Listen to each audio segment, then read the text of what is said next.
Bonsoir. C'est bon, ça marche? Oui. Bonsoir. Donc, bienvenue dans ce talk. Ce talk concerne le chaos engineering. Et la première chose, de chaos engineering, c'est d'insérer des fautes. Et la première chose, c'est qu'on était censé être deux faire ce talk, et finalement, je suis tout seul. Première faute. Donc, on va voir comment je m'en sors. Donc, mon nom, c'est Clément Escoffier. Je travaille pour Red Hat sur le projet Vertex. Et dans ce talk-là, je ne vais pas trop parler de Vertex, je vais plutôt parler de comment le casser. C'est toujours important de savoir comment casser les choses. Alors, il faut bien comprendre qu'au fond de moi, j'ai un énorme potentiel en méchanceté. Donc, le chaos engineering, enfin, me permet de l'exprimer. Donc, la question, c'est pourquoi être aussi méchant? En fait, durant les quelques dernières années, on a un peu perdu le contrôle sur le logiciel et sur les logiciels et les systèmes qu'on construisait. Déjà parce que la plupart des logiciels qu'on construit sont des systèmes distribués, et comme on le sait tous, les systèmes distribués ont des pannes. Même des fois, je me demande si quand ça fonctionne, c'est pas plus rare que quand il y a des pannes. Donc, pour vous dire. Il y a une explosion architecturale complète. On rajoute des choses, on rajoute des middleware, plein de choses. On change la plateforme, on change le packaging. Dans les dernières années, maintenant, on fait du Docker, on fait du Kubernetes, on fait du Kafka, on fait des microservices et tout ça. Sauf que ça a beaucoup d'impact. Et on ne sait pas trop comment on va réussir à tenir tout ça en place. Et enfin, le dernier point. Je suis souvent un utilisateur de beaucoup de choses et je ne lis jamais le manuel. Qui lit le manuel? Ah, quand même. Ah, je suis étonné. C'est passionnant ou pas? Non, parce que moi, s'il n'y a pas d'intrigue, je m'endors. Alors, la deuxième raison, pour la raison aussi méchant, c'est qu'on veut améliorer la tolérance aux fautes. Alors, il faut fournir des bons messages d'erreur. Être tolérant aux fautes, ça ne veut pas dire ne jamais avoir de faute. Ça veut dire dire à l'utilisateur, eh ben, désolé, il va falloir recommencer un peu plus tard. Donc éviter le unknown error. Ou éviter le fameux internal server error, qui nous donne en plus des informations sur le serveur, etc., etc. Donc l'idée, c'est de construire des logiciels qui vont pouvoir répondre en permanence, quelle que soit la charge et quelles que soient les fautes. Donc en gros, je me suis dit, ah mais c'est génial, donc en fait on me demande de casser un logiciel pour vérifier s'il soit ça, et en plus, il faut le faire. Alors on va regarder. Alors déjà, comment on fait pour commencer à casser quelque chose? La première chose, c'est qu'il faut un système. Donc il faut commencer par quelque chose qui fonctionne à peu près, où les gens pensent que ça fonctionne à peu près. Donc là, je vais prendre un système tout simple. J'ai un premier microservice, API service, qui va appeler un backend service, qui va lui-même appeler une base de données, et je vais déployer tout ça sur Kubernetes. OK. Il me faut une baseline. Et cette baseline, je vais mettre un client là qui va toutes les secondes appeler mon service. Et toutes les secondes, il va me dire le temps que ça a mis d'appeler mon service. Et mon idée, c'est de dire on va essayer qu'on réponde toujours en une seconde à peu près. Donc tout va tourner sur ma machine, donc une seconde, devrait être faisable. Par contre, il peut y avoir des erreurs, mais dans ce cas-là, on répond correctement. On évite de mettre une exception, ce genre de choses. Alors je vais vous montrer à quoi ça ressemble. Donc mon système, je l'ai déployé sur de l'OpenShift, donc c'est une distribution de Kubernetes. J'ai bien mon API service, j'ai bien mon backend service, et j'ai mis du Mongo. Alors je ne vais pas trop essayer de casser Mongo, ça serait trop facile. On va essayer de casser les autres, d'accord? Au bout d'un moment, il faut un peu de challenge. Hein. Donc l'API service, je l'ai codé avec Vertex en utilisant toutes les règles que j'ai moi-même écrites dans un livre qui dit alors on va mettre des timeouts, on va mettre des circuit breakers, on va mettre tout ça, tout bien, et ça devrait résister. Super. Alors j'ai bien un circuit breaker, j'ai bien des timeouts, tout va bien, j'ai même un retry ici, donc tout ce que j'ai dit, je l'ai fait. Trop bien. Et donc j'ai un client, hop, on va le démarrer ici, qui va appeler toutes les secondes, voilà, notre service. Alors le service, il est tout simple. J'ai rentré un certain nombre de films de IMDb sur les meilleurs films à voir, et tous les soirs, à chaque fois que j'appelle, il va me dire « Ce soir, tu dois regarder ce film-là ». Bon, alors je l'appelle toutes les secondes, donc la nuit va être très très longue, donc si je veux tous me les faire, mais bon. Donc des fois, en plus, il se répète, mais bon, voilà. L'idée, c'est d'avoir un système, et vous voyez, on a le temps. Donc là, ça met à peu près 10 millisecondes. Alors il y a des fluctuations, c'est normal, mais bon. Donc voilà. Donc revenons ici. Tac. Hop. Donc maintenant, qu'est-ce qu'on peut faire? La première chose qu'on va faire, c'est on va injecter beaucoup de clients en un peu de temps. Parce que peut-être que finalement, ça ne va pas fonctionnement marcher, ça va peut-être influencer sur mon temps de réponse. Alors pour ça, il y a plusieurs outils. Gatling, que je vous recommande, et VRK si vous faites du HTTP. Et là, je vais utiliser VRK. Donc, en gros, j'injecte un certain nombre de clients, donc 100, voilà, 100 clients, et je vais voir. Donc, on voit déjà que les temps de réponse, ben là, ils sont plutôt autour de 500 millisecondes, mais ça a résisté. Alors, évidemment, là, c'est que 30 minutes, mais on le fait sur beaucoup, beaucoup plus longtemps, avec beaucoup plus de clients. Mais pour l'instant, pas mal. Vertex, il réagit bien. Voilà, bon, il a été construit pour ça aussi, donc c'est cool. Alors, ensuite, qu'est-ce qu'on peut faire? Ça, c'était gentil. On peut commencer à tuer des parties. Ah ouais, pourquoi pas? C'est cool, ça. Tuer. Ah, bam, bam, ça va être trop bien. Alors, pour ça, je vais utiliser un autre outil qui s'appelle Pumba. Et Pumba, oui, ils ont trouvé un super nom pour faire du chaos et être méchant, Pumba. Pumba va se connecter à mon cluster Kubernetes et commencer à tuer des pods. Donc là, par exemple, il a tué le pod backend service. Donc là, si on revient ici, je commence à voir que j'ai un pod qui a été tué, qui a été détecté ici. Oh, oula, j'en ai tué 2. Ah, il y en a un qui est revenu. Ah, on va voir. Et par contre, si on regarde sur mon temps de service, ben, pour l'instant, ça tient. Alors des fois, c'est un peu plus lent, mais ça tient. Et pourtant, je tue des conteneurs, hein, vous le voyez. Cool. Donc là, c'est plutôt Kubernetes qui fait bien son boulot et qui détecte les trucs qui sont tués, qui les redémarre. Ok, cool. Pourquoi pas. Voilà, donc là, j'ai arrêté Pumba, et normalement, je vais de nouveau avoir mes 3 réplicas à chaque fois, et c'est le cas, et tout va bien. Alors, qu'est-ce qu'on peut faire? Parce que ça, bon, finalement, ça résiste pas mal, tout va bien, il n'y a pas de souci. Haha, on peut commencer à injecter des fautes. C'est-à-dire que API Service, lui, il appelle Backend Service, mais il s'attend toujours que ça réponde. Peut-être que de temps en temps, on pourrait lui dire « Ah bah non, on a perdu le paquet ».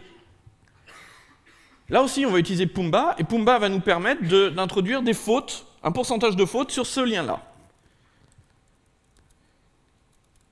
Alors, hop.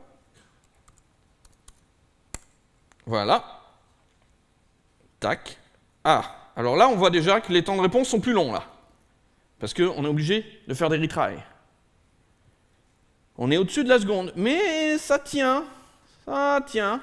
C'est lent, mais ça tient. Regardons si dans OpenShift tout fonctionne. Ouais, tout fonctionne, tout bien, bon. Ok. Il va falloir être encore un peu plus méchant que ça. On peut le faire. Alors, hop, revenons au slide.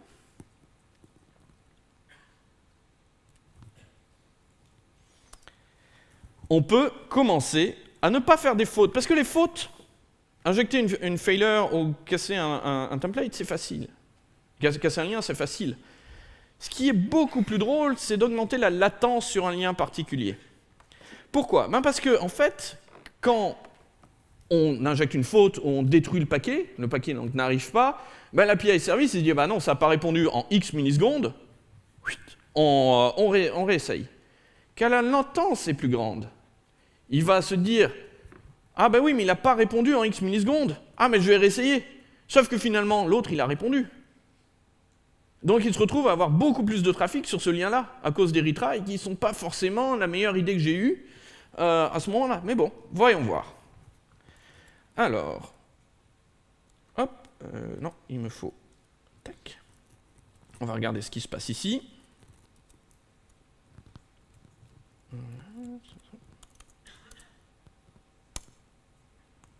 Ah voilà, Pumba va se connecter et va commencer à faire de la latence sur les liens.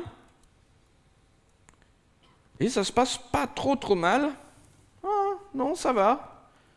Donc on voit, hein, c'est plus lent. Ah, on était autour de 10 millisecondes, là on est à 300 millisecondes, mais ça tient. Ça tient. Oh, pas de souci. C'est bien. Pas mal. Bon. Il va falloir être encore plus méchant. Parce que là, dans ce script-là, j'y ai inséré une latence constante. C'est-à-dire que j'ai dit, tout le temps, c'est 100.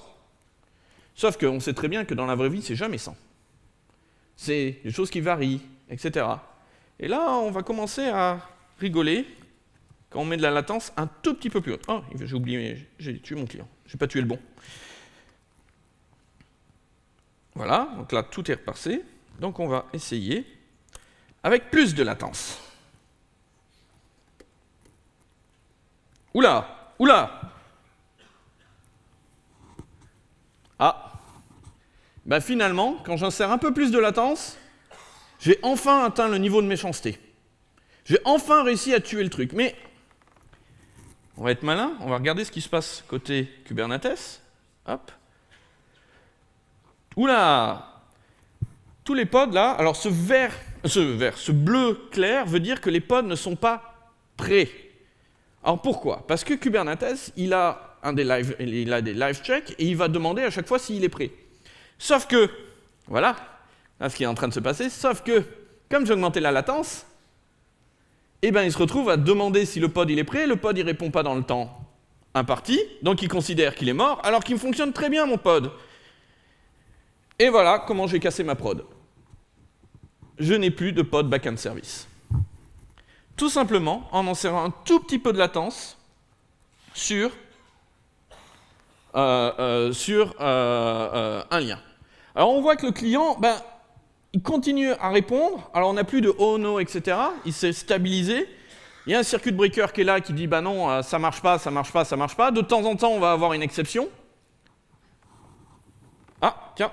Il a réussi à passer une fois. Ou 2 fois. Ah, il y en a un qui a redémarré? Ils ont réussi à redémarrer. Ah non. Parce que Pumba a dû s'arrêter. Ouais. Alors en fait, ce qu'il y a, c'est que quand on configure Pumba, on lui met une durée. Normalement de 1 minute ou 2 minutes. Bon, normalement 10, 20 ou 1 heure. Et au bout d'un moment, il s'arrête. Donc le système s'auto-répare. C'est quand même plutôt pas mal pensé comment j'ai fait le truc. Mais tant que ça tourne, eh ben, ça va casser le truc.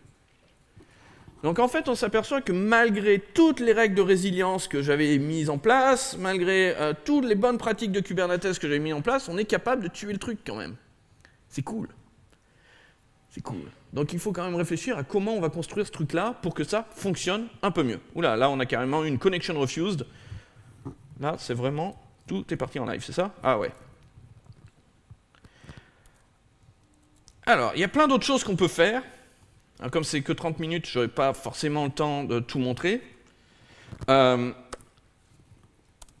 Typiquement, on peut insérer des mauvaises requests. Alors, mauvaise request, c'est quoi? Vous avez un form, un HTTP form. Normalement, ça va, le nombre de fields, vous l'avez.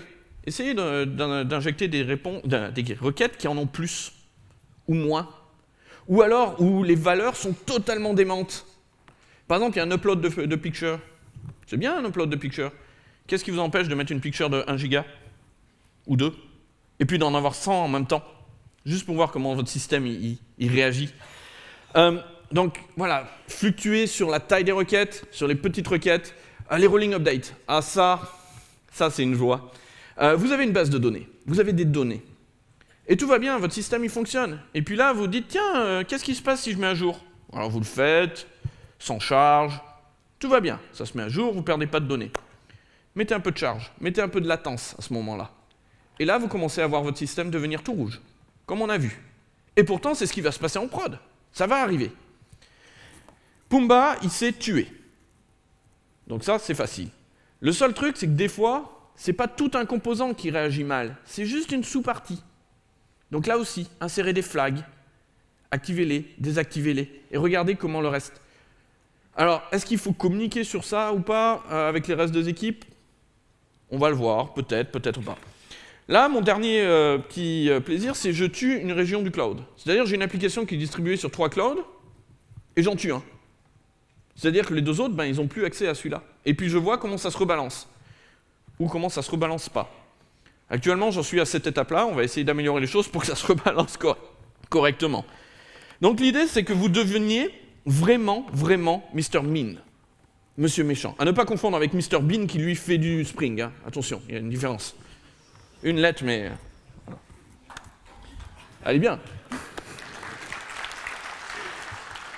Donc si on veut résumer le chaos engineering, on peut le résumer dans cette phrase. L'idée, c'est de casser les choses intentionnellement. Si vous comptez casser les choses non intentionnellement, c'est pas du chaos engineering. Il faut mesurer, il faut savoir à peu près les impacts des choses. Il faut savoir à peu près qu'est-ce que ça va casser. Et puis à chaque fois, on va essayer de corriger le problème. On va commencer petit. Et puis ensuite, on va élargir le scope. D'abord, on va commencer par casser plutôt un microservice, le nôtre. Et puis ensuite, on va prendre 2 microservices. Et ensuite, on va prendre 3, 4, la base, etc. Et jusqu'à ce qu'on arrive au système complet. On va automatiser un maximum de choses. Évidemment, tout doit être automatisé. On doit pouvoir cliquer et ça doit faire le truc. Les outils que je vous ai présentés, VRK, Gatling que je n'ai pas utilisé, ou Pumba, tout est automatisable avec des scripts. Script bash. De toute façon, moi, j'en reviens toujours à bash. Script, c'est à peu près le seul truc que je sais faire et ça fonctionne tout le temps. Pour que ça résiste à ça, il faut utiliser des patterns bien connus. La première chose, on va utiliser des timeout, des circuit breakers, ce genre de choses. Bon, classique, rien d'étonnant. Alors, il faut les utiliser correctement, il faut réfléchir aux defaults qu'on met en retry, en timeout, etc. Donc là aussi, il va falloir commencer à tuner et à se poser les questions. La plupart du temps, on prie « Ouais, c'est pas grave, je prends Istrix, ça va marcher ». Non, il faut peut-être se poser un peu plus de questions que ça. Le nombre de threads et tout ça. Il faut absolument, si vous voulez résister, éviter d'utiliser des appels bloquants. Ça, c'est la règle. Si mon API backend et mon API backend utilisaient une API bloquante, j'aurais cassé le deuxième test. Heureusement, j'utilise de l'asynchrone, donc ça a plutôt bien tenu. On va éviter les approches à base de thread. Pourquoi? Parce que du moment qu'il y aura une montée en charge, si en plus je combine mes attaques avec de la latence derrière, ça va être terrible en charge mémoire, etc. Et on va vraiment utiliser l'asynchrone le plus facilement possible. La Service Discovery, Location Transparency. Comme vous avez vu, alors normalement mon système se auto-réparait, si ça marche bien. Voilà. Je ne suis pas allé avec une seule instance de chacune de mes applications. J'en ai mis 3. Alors 3, parce que je tourne tout sur ma machine, et si j'en mets plus, j'ai un autre problème. Mais bon. Donc j'ai mis 3 instances de chaque. Et devant ça, j'ai une sorte de load balancer qui dans Kubernetes s'appelle un service, mais vous avez le même concept partout. Et grosso modo, il va appeler 1, 2, 3, 1, 2, 3, il va faire un round robin, etc. Alors ça, c'est bien parce que vous pouvez résister à la charge, c'est super, mais c'est également bien parce que c'est un pattern de résilience. Parce que s'il y en a un qui meurt, eh bien en fait, normalement, si c'est bien fait, le service discovery, le front-end va s'en rendre compte et va arrêter d'appeler celui-là jusqu'à ce qu'il se répare. C'est ce qu'on voyait avec ce bleu clair qui est devenu rebleu foncé et ensuite il était rappelé. Donc ça, c'est hyper important d'avoir ce genre de mécanisme. Répliquer et location transparency. Implémenter des health checks.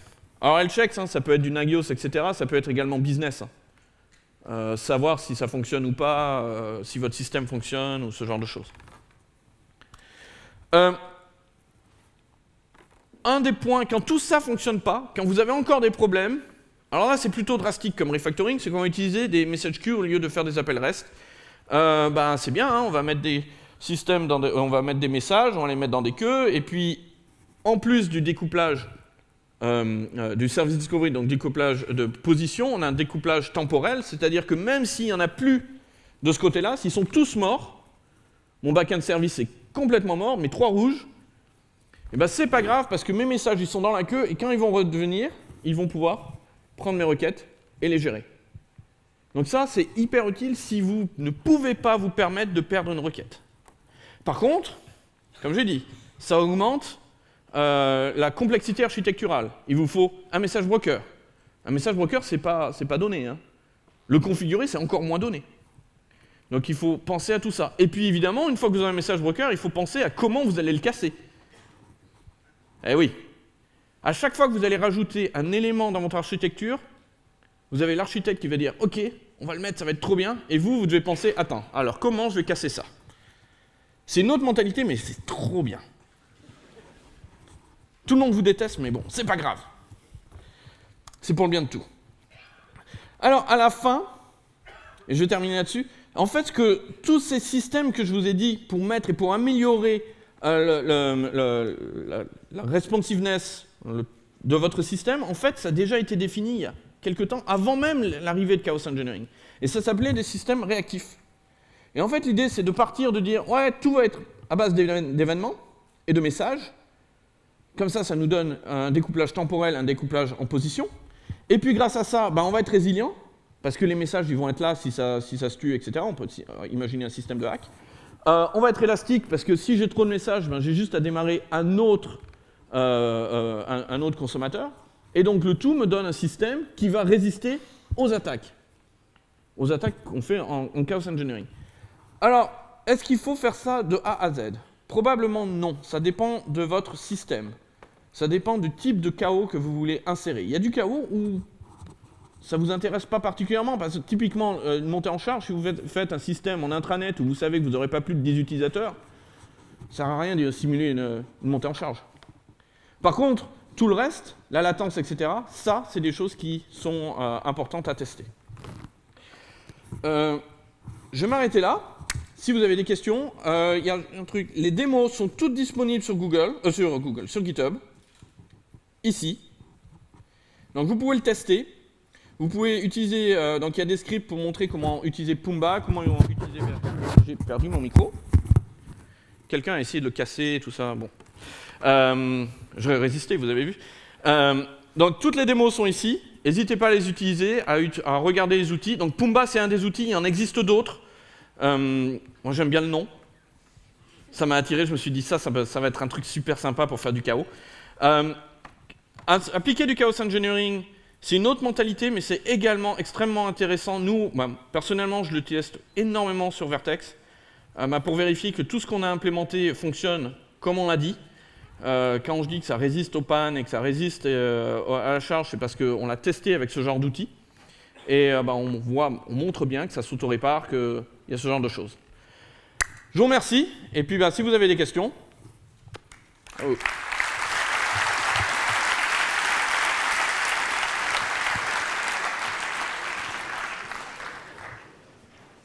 Des questions?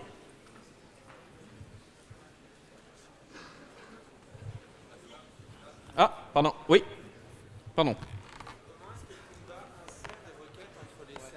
Alors, comment Pumba insère des requêtes entre les services? Alors, il n'insère pas des requêtes, au contraire, il les retient. En fait, il va se connecter au pod. Donc, le pod, c'est un conteneur. Il va se connecter à ce conteneur-là et il va utiliser un outil qui s'appelle Traffic Control, TC, que j'ai provisionné dans mon conteneur. Et il va gérer le trafic directement au niveau de la couche réseau. Alors, TC est un outil extrêmement puissant et extrêmement dur à utiliser correctement. Donc, grosso modo, il faut regarder la doc et copier les exemples. Et ceux-là, ils fonctionnent à peu près, adapter les valeurs, mais voilà. Extrêmement important de faire ça. Oui? Et donc, avec une gateway type Istio, alors, la question sur Istio donc, est-ce que si on utilise Istio, comment ça se passe? Alors, Istio, c'est l'idée où on a un pod, donc on a un conteneur, et on va y mettre un conteneur copain à côté de lui qui va gérer toutes les communications et qui va gérer communication vers l'externe. Et ce conteneur sidecar, il va être contrôlé par un control plane. Et on va lui passer des requêtes. Dans Istio, il y a des choses qui nous permettent d'insérer du chaos. On peut insérer des erreurs. On peut créer de la perte. On peut même simuler des réponses, des mauvaises réponses, chose que Pumba n'est pas capable de faire. Donc là-dessus, Istio est mieux. Par contre, quand vous utilisez Pumba et Istio, Pumba a tendance à également essayer de tuer le sidecar, ce qui est normal. Et réfléchissez à ce qui se passe dans ces cas-là. Ça se passe mal. Donc il ne faut pas penser que Istio est une solution à tout. Un simple kill de sidecar peut tuer vraiment le système. Par contre, Istio va vous permettre quand même d'insérer un peu de chaos. Istio n'est pas capable de tuer. C'est normal, hein, ce n'est pas son but non plus. Il est juste capable de gérer le trafic. On peut donc combiner les deux. Hein, et ça donne des résultats très très intéressants. Une autre question? Alors, je suis un peu aveugle, alors faites des grands signes, non? Oui, là. Est-ce que l'utilisation d'un CDN peut remplacer l'utilisation d'un message broker? Est-ce que l'utilisation d'un CDN peut remplacer l'utilisation d'un message broker? Alors, le CDN, c'est principalement pour des assets statiques. Tu n'as pas de code dynamique. Donc quand tu as des CDN, c'est déjà tu as de la réplication sur tes CDN. Donc normalement, oui, sauf si c'est vraiment du dynamique, et dans ce cas-là, s'il y a vraiment du code qui doit s'exécuter derrière, ça ne fonctionnera pas. Je suis en train de vraiment encore perdre. Voilà, ça sera mieux. Donc pour tout ce qui est asset statique, oui. Pour tout ce qui est un peu plus dynamique, ben, ça ne va pas fonctionner. Il va te falloir un autre système de service discovery. Là, j'ai utilisé Kubernetes, mais si vous êtes sur Amazon, il y a un ILB, Elastic Load Balancer, qui va vous permettre de faire la même chose. Sur Azure, il y a la même chose, mais alors je ne me souviens plus le nom parce que il y en a une page très longue. Et alors sur Google, il y a encore 2 fois le même nombre de noms que Azure, donc je ne sais pas le nom, mais il y a pareil. Donc tous les cloud providers fournissent ce genre de choses. Kubernetes propose son propre système. Vous allez sur n'importe quel cloud provider, vous avez un système de service discovery, souvent en base de DNS, ce qui est assez drôle, parce que c'est facile à casser. Après, Mesosphere a des choses aussi. Docker a de la découverte quand tu fais du Docker Compose ou du Docker Swarm, pareil, hein, ça injecte des noms dans variables d'environnement. Là aussi, c'est facile à casser, donc c'est assez drôle. Parce qu'il suffit de tuer et redémarrer, l'IP change et l'autre, il n'a pas changé. Dommage. Donc voilà.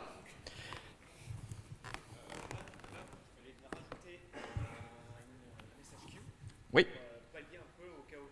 Et qu'est-ce qui se passe si jamais le message queue tombe lui aussi? On rajoute encore un autre truc, et à ce moment-là, on s'arrête. Alors, tout à l'heure, j'ai proposé de rajouter un message broker. Et qu'est-ce qui se passe si le message broker tombe?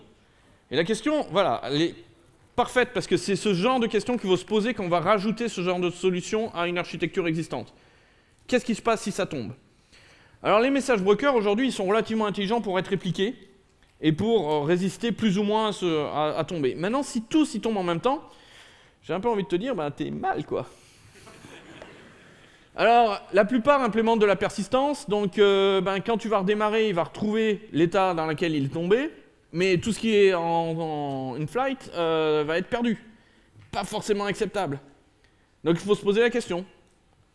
Mettre un message broker, hein, que ce soit MQP, que ce soit RabbitMQ, que ce soit Kafka, qu'est-ce qui se passe quand ça tombe? Et croyez-moi, ça tombe. Ça peut tomber. La loi de Murphy, elle a été faite pour que nous, on l'utilise tous les jours. Voilà. Une autre dernière question peut-être? Je sais pas. Oui, dernière question.